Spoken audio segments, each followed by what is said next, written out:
Welcome to Mobile Car Mechanic. Today we're going to show you how to replace the inverter coolant as well as the radiator engine coolant on this 2017 Rav4 hybrid. This is going to apply from 2013 all the way to 2019. Let's get to it.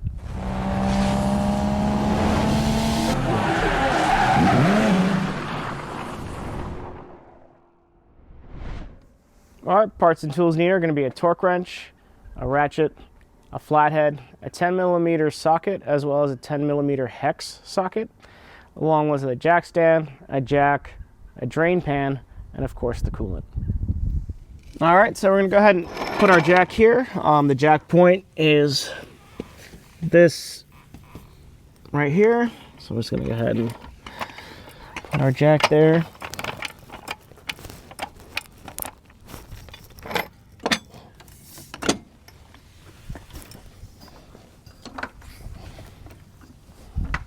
Make sure you have a wheel chuck as well as some jack stands.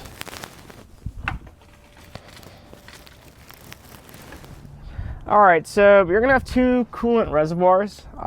So this one right here I believe is for the radiator. So this is their engine coolant. And then this is the inverter, I'm assuming, because it's right next to the inverter. So what we're going to do is we're just going to go ahead and remove the caps off of both. Obviously do this when the engine is cool.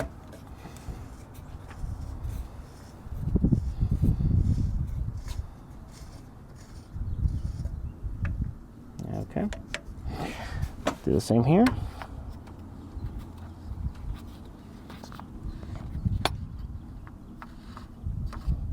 All right, so now we're going to go to the bottom of the vehicle. All right, so in order to start with the radiator, we're going to take this plastic splash shield out of the way. So you're going to have a combination of clips as well as 10mm bolts here. So I'm going to go ahead and tackle the clips first because those are always a pain. So we have one right here.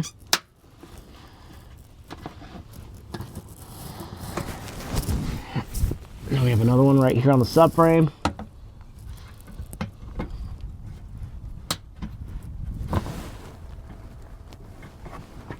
May need to teeter it back and forth so we don't break it. Looks like the clip already wants to come out. There we are. Got another one right here.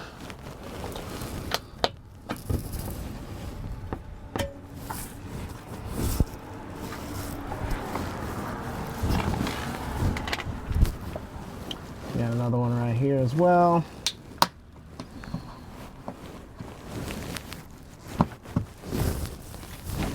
And then another one on the subframe right here. Okay. Now we're held in with 10mm, so we're going to go ahead and remove those.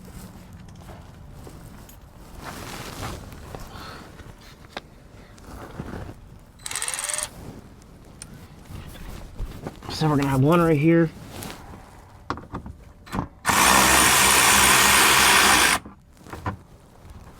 Should allow us to go ahead and continue to remove the ones on the bumper here.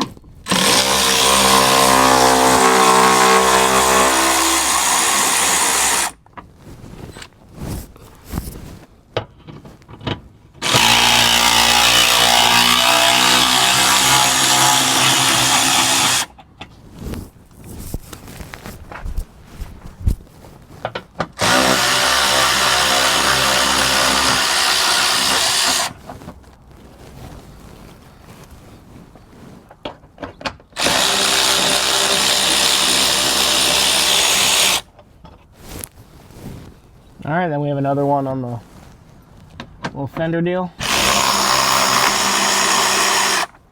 All right, so I believe I got all of them. I'm gonna go ahead and try to pull it forward. Just be careful, there might be rocks and stuff in here. So I'll put this to the side. All right. So now that we have that out of the way, there should be a drain for the radiator. So I gotta look for it.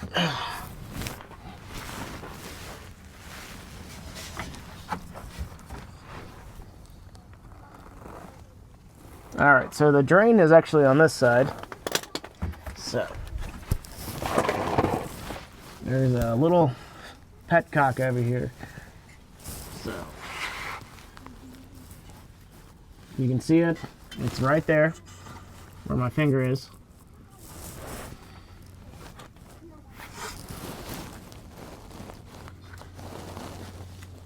So this guy right here is where you want to go ahead and twist. Since we have an opening right here, I should be able to go ahead and stick my hand in there and twist it. If it's really tight, you can try to get some pliers in there. So I'm going to go ahead and try to loosen it. Alright, so I'm going to go ahead and stick my hand in there and turn the petcock, or drain cock as they call it. Probably gonna make a mess. And it's probably gonna take a while as well. So we'll let it go ahead and drain out on the coolant side for the radiator. And then we'll seal it back up and then show you how to do the inverter. All right, so after it's drained out completely, we're gonna go ahead and tighten up that drain.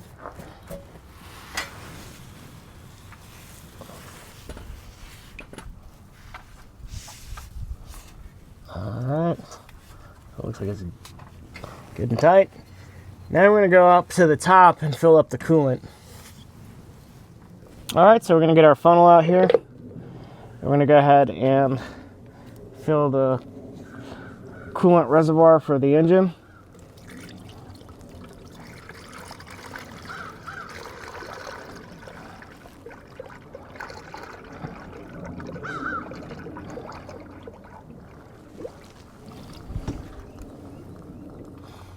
So essentially what we want to do is we want to get it to the full line.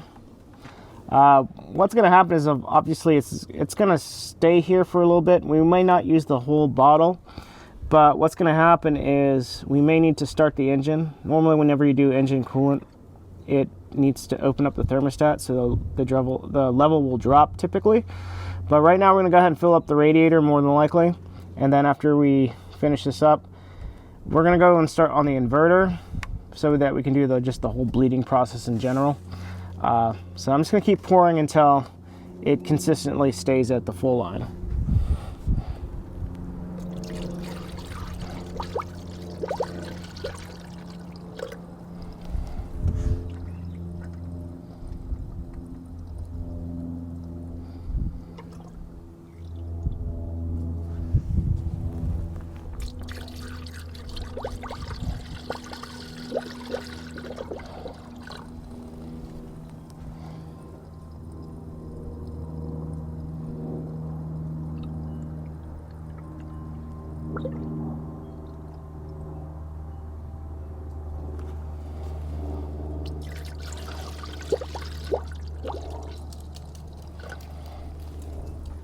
All right, so it took a little over a gallon of coolant to go ahead and fill this reservoir.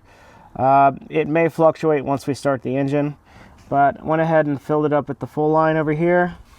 So what we're going to do now is we're going to go ahead and drain the inverter. All right, so to drain the inverter, we're going to go ahead and tackle this 10mm hex bolt.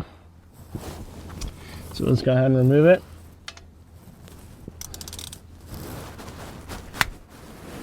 Okay.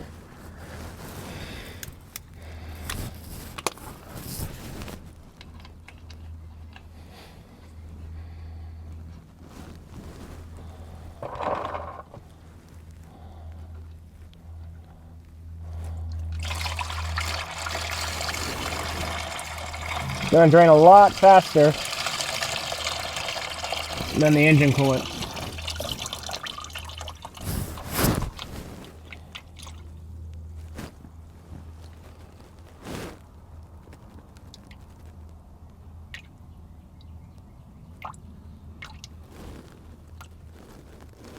And Toyota recommends that you replace this washer as well. All right, so we're gonna go ahead and insert the bolt now, and we're gonna hand tighten it, and then we'll torque it down to 29 foot-pounds That's what the manual says. So we got it there. Let's go ahead and get our torque wrench.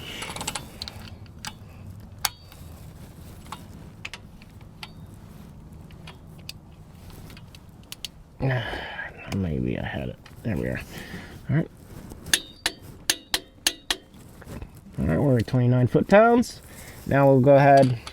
We'll bundle up the bottom half, but I want to go ahead and take care of the actual filling of the coolant first. So let's go ahead and get back to the top. All right, so Toyota recommends that we fill this just past the fill line, because what's going to happen is as soon as we go through the bleeding procedure, it is going to completely drop.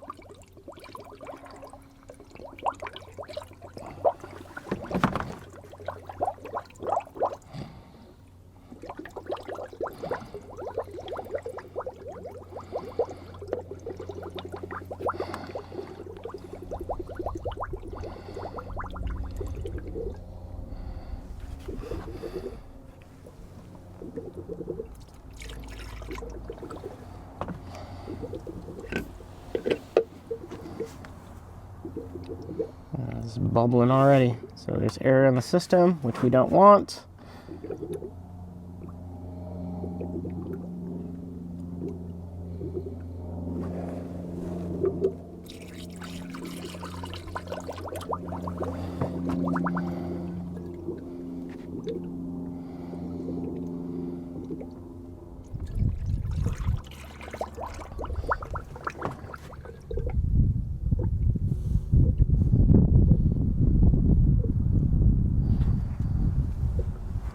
Looks like we're getting most of the air out now.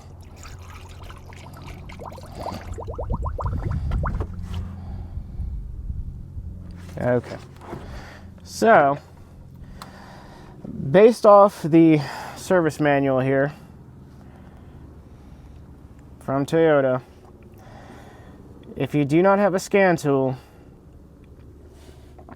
essentially what we're going to do is we're going to turn on the power switch and then turn it off, and we may need to go ahead and repeat this process. So I'm going to go ahead and try to do that. We're going to go ahead and see if the level completely drops once we put it in, once we hit the power switch. Alright, so the service manual says to power cycle the on and off switch inside the vehicle. That didn't seem to really do anything with the level. I'm going to try one thing that I'm not entirely sure if this vehicle does or not. I know that previous hybrid models have something called a maintenance mode. So let's go ahead and try that and see if that works.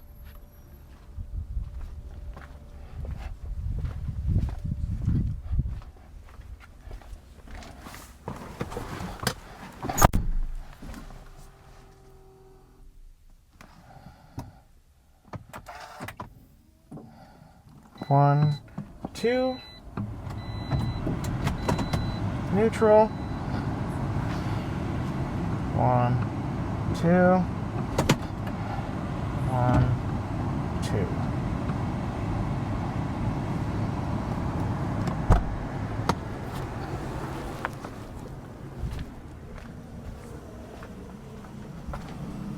All right, as you can see, the level dropped. And it's running through a bleeding procedure here.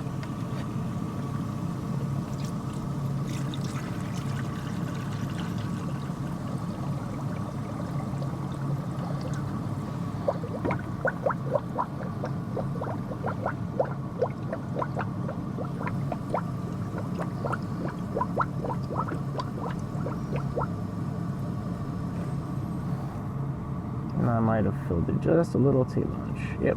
Alright, that's fine. No worries. We just want to have the coolant cycling and bleeding. We're going to let this run for maybe like 5 minutes before we go ahead and put everything back together.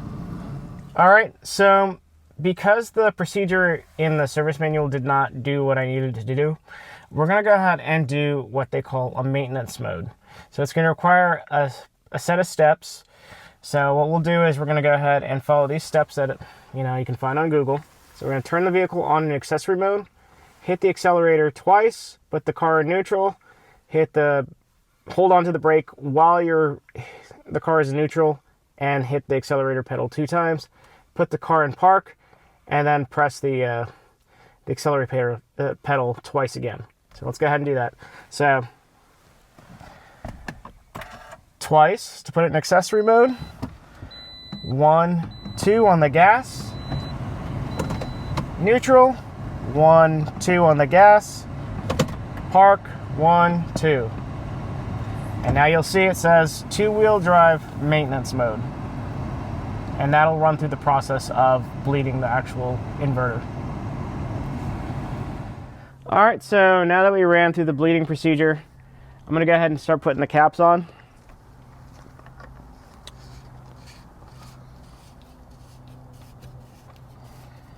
As far as the engine coolant, what we'll probably do is we'll run the car when the engine runs and just monitor the coolant level. So let's go ahead and put the cap on for now.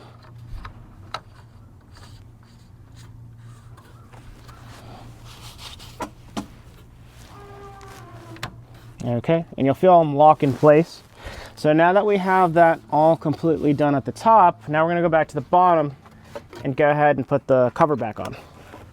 All right, so we're gonna go ahead and get our cover. Just to make sure that the cutout is facing towards the rear of the car.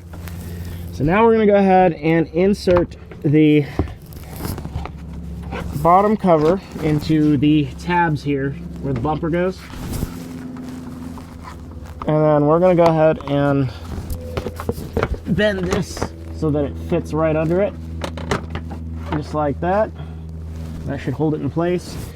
And then we'll just get some clips here, some of our clips, and just insert them in there.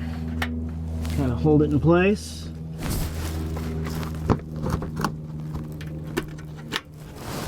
All right. Let's go ahead and get our rest of our clips in place. We have one right here. Okay. Show another one right here.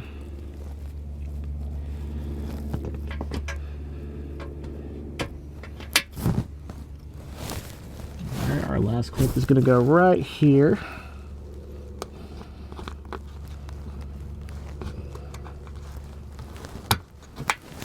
All right, now the clips are in place. Now we'll go ahead and put our 10mm screws and bolts in place. So the self-tapping screw with the Phillips head on it goes onto the fender liner. Okay, and you don't need to go insanely tight on these. So okay, and then the machine screws, the 10 mils that go into the bumper.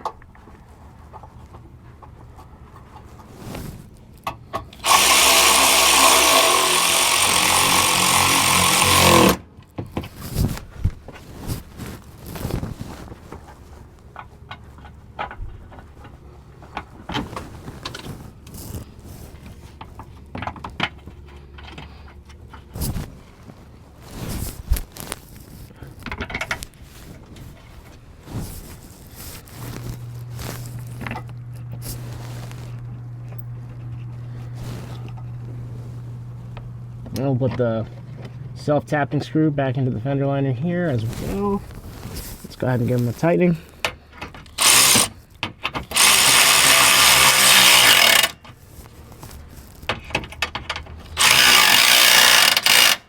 Sounds horrible, but this one's just got bad threads in it. Like rusty threads.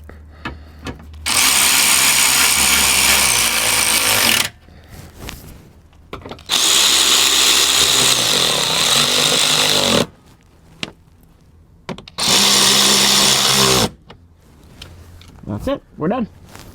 Thanks for watching Mobile Car Mechanic. Today we showed you how to replace the coolant on both the inverter and the radiator for the engine coolant on this 2017 RAV4. It's going to apply from 2013 all the way to 2019. Thanks for watching, and see you on the next one.